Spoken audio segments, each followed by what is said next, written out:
മലയാളികളെ തെറ്റിദ്ധരിപ്പിക്കാനുള്ള നീക്കവുമായി ഗവർണർ ആരിഫ് മുഹമ്മദ് ഖാനും കെ സുരേന്ദ്രനും. സംസ്ഥാനത്തിന്റെ കയ്യിൽ ആവശ്യത്തിൽ കൂടുതൽ പണമുണ്ട് എന്നാണ് ഇരുവരുടെയും വിചിത്രമായ വാദം. വയനാട് ദുരന്തമുണ്ടായി ആഴ്ചകൾ കഴിഞ്ഞിട്ടും ഒരു രൂപ പോലും കേരളത്തിന് കേന്ദ്ര സർക്കാർ തന്നില്ല എന്നിരിക്കെയാണ് തെറ്റിദ്ധരിപ്പിക്കാനുള്ള പുതിയ നീക്കം. ചൂരൽമലയിലെയും മുണ്ടക്കൈയിലെയും മഹാദുരന്തം പ്രധാനമന്ത്രി നേരിട്ട് കണ്ടറിഞ്ഞതാണ്. എന്നിട്ടും ഒരു രൂപ പോലും ഇതുവരെയും കേന്ദ്രം കേരളത്തിന് നൽകിയിട്ടില്ല. എന്നാൽ ഇക്കാര്യത്തിൽ ജനങ്ങളെ തെറ്റിദ്ധരിപ്പിക്കുകയാണ് ഗവർണറും കെ സുരേന്ദ്രനും. Rehabilitation package because of the constraint on resources, rehabilitation will not be affected. In my presence he has said this. So we already have so much money. Money is pouring in. The rehabilitation plan has not yet been finalized. ഒരു പടി കൂടി കടന്ന കേന്ദ്ര സർക്കാർ നൽകുന്ന പണം സംസ്ഥാന സർക്കാർ ചിലവഴിക്കുന്നില്ല എന്നാണ് കെ സുരേന്ദ്രന്റെ വിചിത്രവാദം. ആവശ്യത്തിനുള്ള തുക കേരളത്തിൻ്റെ കയ്യിലുണ്ട്. ദുരന്ത പ്രതിരോധത്തിനുള്ളതുണ്ട്, ദുരന്ത നിവാരണത്തിനുള്ളതുണ്ട്.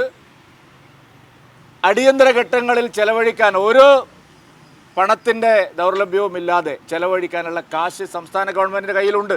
ഇനി യാഥാർത്ഥ്യം എങ്ങനെയൊന്ന് നോക്കാം.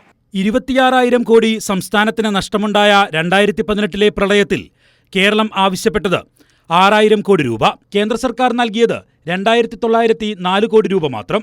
ഇതിൽ നിന്നും വിമാനക്കൂലി ഇനത്തിൽ 102 കോടി രൂപ കേന്ദ്രം തിരിച്ചുപിടിച്ചു. 2019 പ്രളയത്തിൽ 2,101 കോടി രൂപ കേരളം ആവശ്യപ്പെട്ടു. എന്നാൽ ഒരു രൂപ പോലും കേന്ദ്രം കേരളത്തിന് ഇതുവരെയും നൽകിയില്ല. വയനാട് മഹാദുരന്തമുണ്ടായത് ജൂലൈ 30-നാണ്. കൊല്ലപ്പെട്ടവർ 500-ന് മുകളിൽ. തെലങ്കാനയിലും ആന്ധ്രയിലും ഓഗസ്റ്റ് അവസാനം പ്രളയമുണ്ടായി. കൊല്ലപ്പെട്ടത് 32 പേർ. ഈ സംസ്ഥാനങ്ങൾക്ക് മോദി സർക്കാർ നൽകിയത് 3,448 കോടി രൂപയാണ്. കേരളത്തിനാകട്ടെ വട്ടപൂജ്യവും.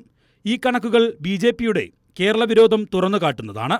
സർക്കാരിനൊപ്പം നിൽക്കുന്നില്ലെങ്കിലും ദുരന്തത്തിൽ നിന്ന് കരകയറാൻ വയനാടിനൊപ്പമെങ്കിലും ഗവർണറും കെ സുരേന്ദ്രനും നിൽക്കണം. സഹായിക്കുന്നില്ലെങ്കിലും ഒരു നാടിനെ തകർക്കരുത്. തിരുവനന്തപുരത്ത് നിന്ന് വിജിൻ വായാന്തോട്, കൈരളി ന്യൂസ്.